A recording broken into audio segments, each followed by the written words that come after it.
Chicos, ¿alguna idea? No recuerdo nada. Podría, A ver, dime, Rudy.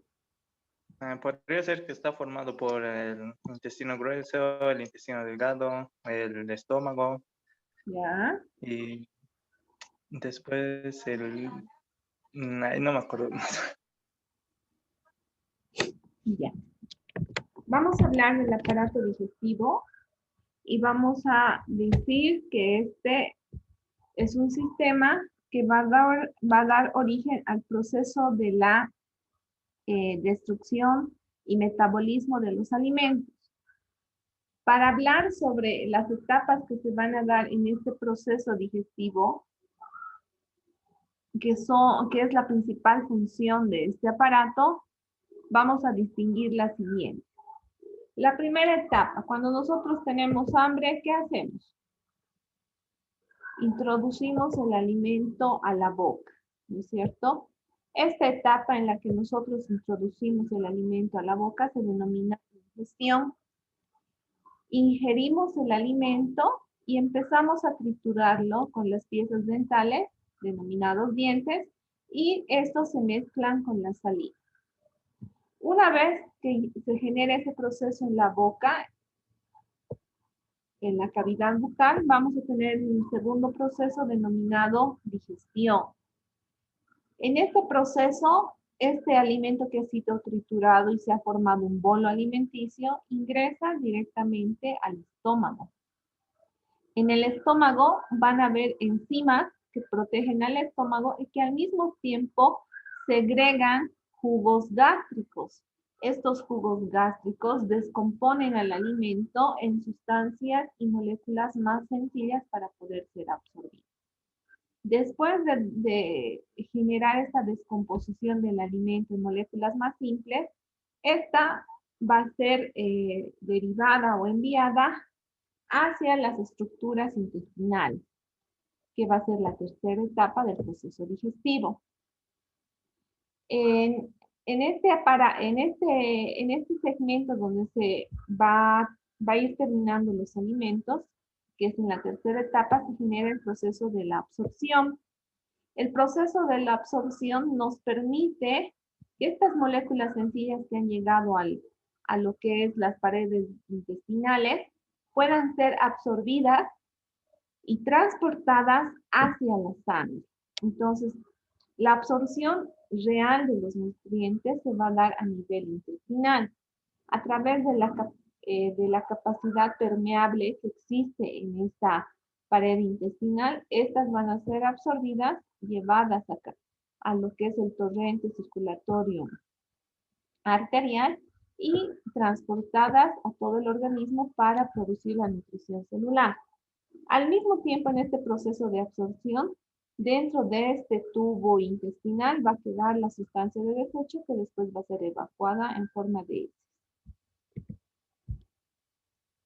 Bueno, se absorbe, como les decía, las sustancias nutritivas y a este proceso se denomina asimilación. Obtenemos nuevas sustancias para fabricar moléculas que sean necesarias en la función celular de las distintas estructuras. El resto de alimento que queda en la cavidad intestinal van a ser las sustancias de desecho no digeribles. Estas sustancias de desecho no son absorbidas por el cuerpo humano y son eliminadas al exterior a través del ano en forma de lo que se denominan heces fecales, dando lugar a la última etapa del proceso de digestión que se denomina defecación. Ahora, hace un momento Rudy nos decía que era lo que estaba compuesto por intestino grueso, intestino delgado, el estómago. Es verdad, esas son estructuras que forman el aparato digestivo, pero hay otras que todavía nos falta mencionar. Dentro de las estructuras que forman el aparato digestivo, vamos a encontrar a la cavidad oral o cavidad bucal, que es donde se van a encontrar las piezas dentales vamos a tener la lengua y las glándulas salivales. Después de la cavidad oral va a venir la estructura denominada esófago, que es un tubo largo. Luego vamos a tener el estómago, que es una bolsa contráctil de músculo liso. Posteriormente vamos a tener una porción grande de intestino delgado que luego se va a unir al intestino grueso para terminar dicha estructura. Además, el aparato digestivo va a contar con unas glándulas que van a permitir generar los procesos digestivos. A nivel oral, las glándulas salivales. En la parte medial y por delante del estómago vamos a tener otra glándula que es el hígado. Por debajo del hígado vamos a tener al páncreas. Dentro del estómago van a existir glándulas gástricas que nos permitan la segregación de jugos gástricos y obviamente también glándulas intestinales que permeabilizan todo el trayecto intestinal para la evacuación de las heces fecales. Como característica general, el aparato digestivo es un tubo más o menos con una longitud desde la cavidad oral hasta el ano, una longitud real de 11 metros.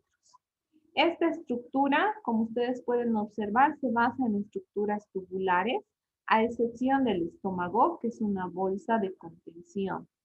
Pero desde que ingresa a la cavidad oral, toda es una estructura tubular, por eso se considera, por eso se maneja el término de longitud en metros con un valor de 11. Ahora, el proceso inicial denominado ingestión inicia en la cavidad bucal. Para eso vamos a tener órganos accesorios. Estos órganos accesorios van desde los labios superiores y labios inferiores, la lengua como músculo de la degustación y la fonación, los dientes, que son las piezas óseas dentarias, glándulas salivales, que estas van a permitir poder permeabilizar y malear el alimento cuando ingrese a la boca. Luego vamos a encontrar al istmo de las fauces, que se va a encontrar en la parte posterior de la cavidad oral. Y muy al fondo vamos a tener las amígdalas. Vamos a hablar ahora del órgano que nos permite la degustación de los diferentes sabores cuando ingrese el alimento a la cavidad oral. De manera general vamos a decir que la lengua es un músculo móvil de características hipertróficas. Interviene directamente en el proceso de la masticación y permite la intervención de la deglución y por tanto se convierte en el órgano del gusto. Esta estructura nos permite también generar los sonidos a nivel oral de manera más clara. A ver, cuando nosotros, por ejemplo, nos mordemos la lengua, no podemos hablar, ¿verdad? No se nos permite vocalizar de manera correcta las palabras. Por eso también es un órgano que permite la fonación en el momento del habla. Ahora, si lo consideramos como un órgano del gusto, tenemos que mencionar a las papilas, que son células especializadas que se van a encontrar en toda la región dorsal de la lengua. Estas están divididas en secciones. En la sección anterior vamos a tener las papilas gustativas que van a dar origen al sabor del dulce. Lateralmente, a la punta de la lengua, vamos a ver el inicio de las estructuras papilares que van a dar inicio al sabor salado. Vamos a tener el salado de manera lateral. Ya en la parte medial de la lengua va a haber va a haber una zona en la que va a ser simplemente de acople en el proceso de la deglución. Pero lateralmente a esta zona medial, que no tiene una designación del sabor específica, vamos a encontrar a las papilas que sienten el sabor ácido y que cuando son estimuladas empieza a haber una salivación mayor a nivel de la boca. Y muy posterior vamos a sentir el sabor de lo que son los alimentos amargos. Ya, por lo general, en la base de la lengua es todo este segmento papilar que reacciona a esos sabores. Como les decía, las papilas son aquellas que se van a encargar de determinar los distintos sabores en el proceso de la degustación. Estas papilas van a tener diferentes clasificaciones según su forma. Vamos a tener las papilas filiformes, que van a tener bastantes botones gustativos. O perdón, más bien no van a contener botones gustativos.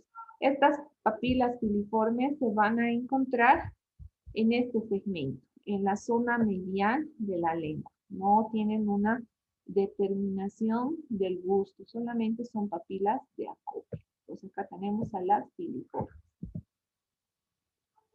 Luego vamos a tener las pungiformes, que por lo general va a tener una gran cantidad de papilas gustativas y se van a encontrar en la región anterior de la lengua, en la punta, en gran cantidad. Y por lo general trabajan dando el sabor de lo que es el dulce. Luego vamos a tener las papilas caliciformes, que tienen una forma de V invertida en la base de la lengua. Estas tienen bastantes botones gustativos y las caliciformes se van a encontrar en la base de la lengua. Por eso funcionan como papilas que discriminan también el sabor amargo.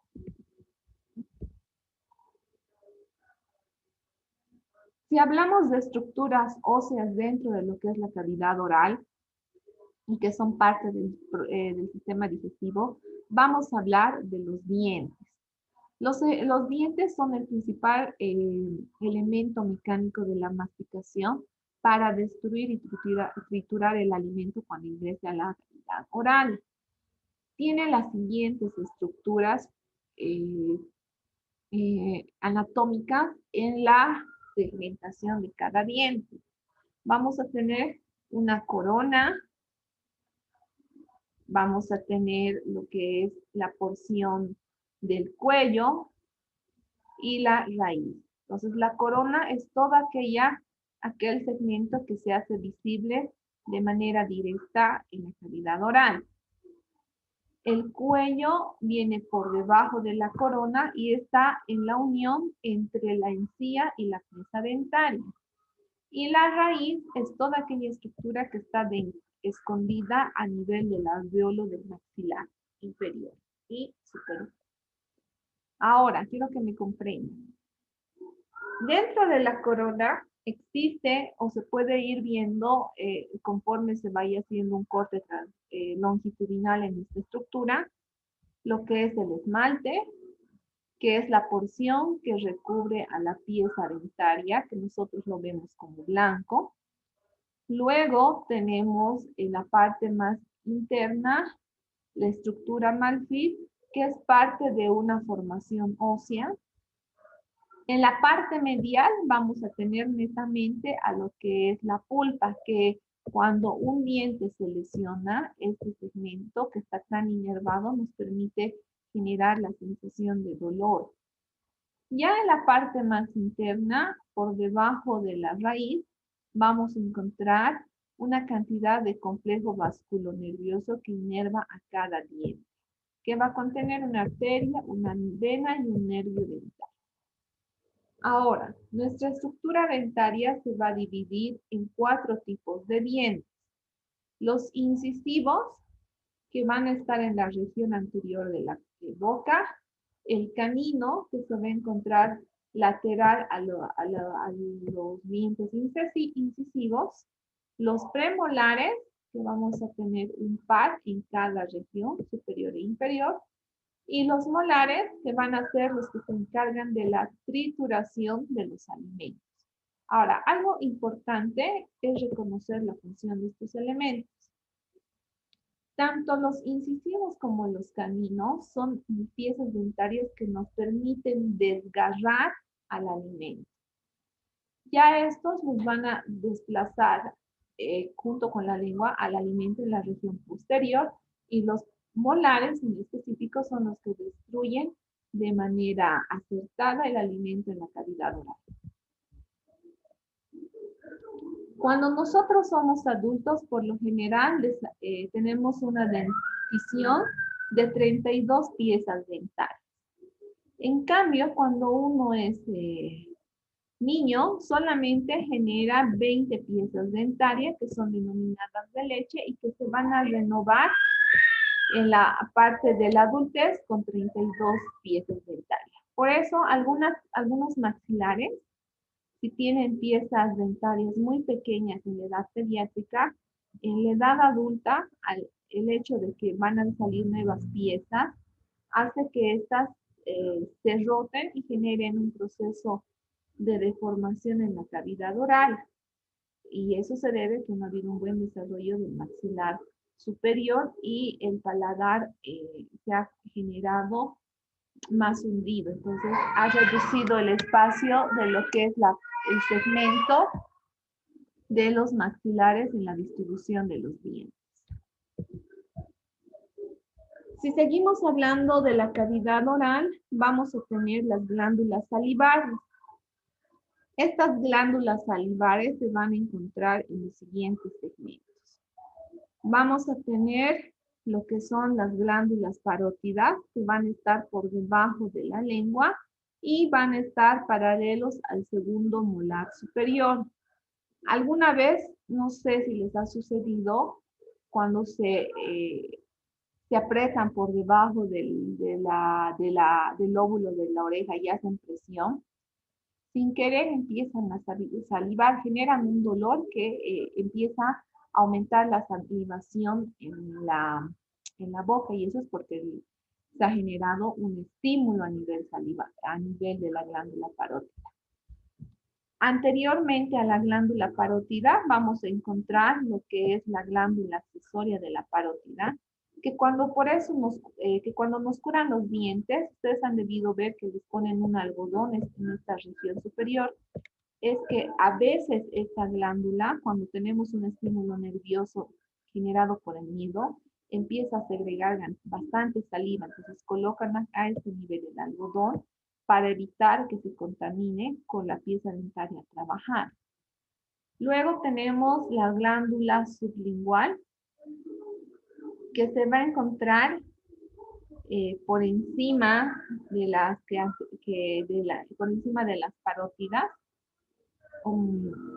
y de la accesoria de la parótida, que por lo general son las que segregan mayor cantidad de saliva en la cavidad oral. Ahora, como les había dicho, estas glándulas, su principal función es secretar la saliva.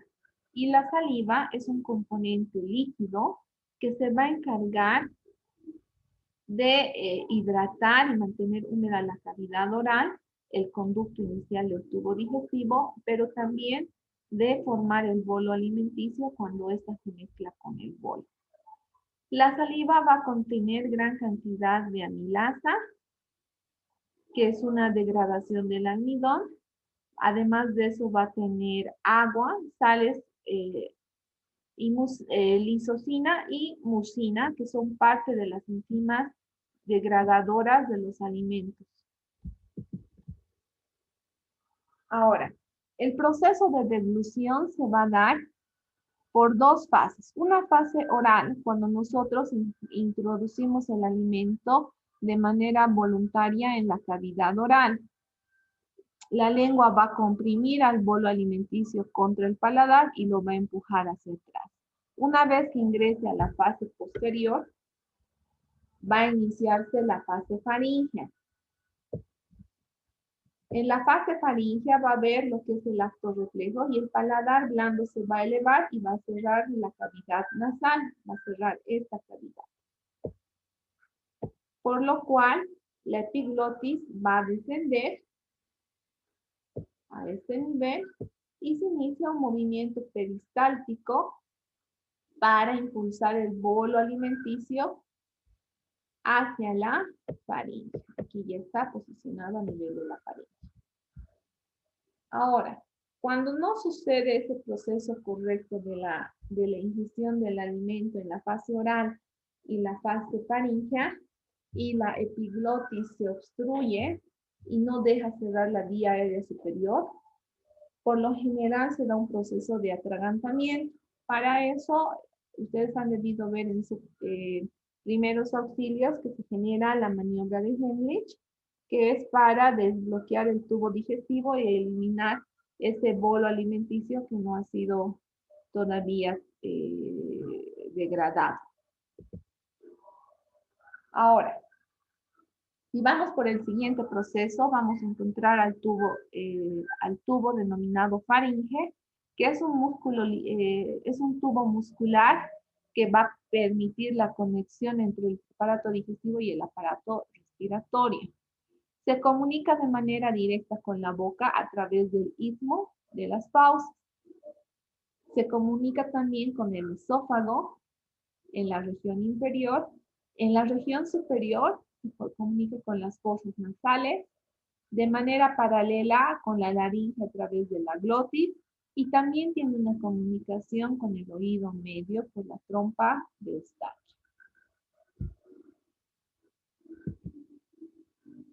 Ahora, la faringe es simplemente un tubo del tipo muscular que permite, a través de movimientos peristálticos, desplazar el bolo alimenticio hasta estructuras inferiores. Ya bajando en la parte inferior vamos a encontrar un tubo denominado esófago. Este esófago mide aproximadamente 30 centímetros y se comunica con la parte superior con la faringe y en la parte inferior con el estómago. Ahora, por lo general desciende detrás de la tráquea y del corazón. Atraviesa lo que es el diafragma por medio del hiato esofágico. Y tiene dos esfínteres, uno inferior que se comunica con el estómago y uno superior que se comunica con la faringe. Ya entrando a lo que es una estructura más profunda del aparato digestivo, vamos a hablar de lo que es el esófago. Este esófago va a tener características estructurales muy importantes. Tiene una capa mucosa denominado epitelio plano que no está queratinizado, que quiere decir que no es rígido en su estructura. Internamente tiene una capa denominada submucosa que está formado por tejido conectivo y conjuntivo. Luego tiene una capa muscular, la cual va a tener musculatura lisa, pero también va a tener lo que es una mínima cantidad de tejido estriado, lo que permite la función del movimiento de los alimentos cuando ingresen a esta estructura, denominado movimientos peristálticos. Y también vamos a tener una capa denominada adventicia, que está formado por tejido conjuntivo. El esófago es muy importante porque a través de sus movimientos peristálticos van a permitir el desplazamiento del bolo alimenticio hasta el estómago. Va a tener una actividad motora de contracción y relajación sobre su propia musculatura lisa.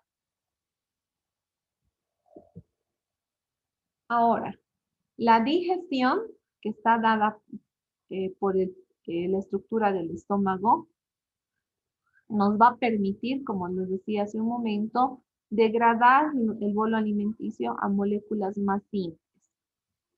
Por lo general, El estómago va a ser la parte dilatada del tubo digestivo, donde se inicia la mecánica de la digestión, produciendo una digestión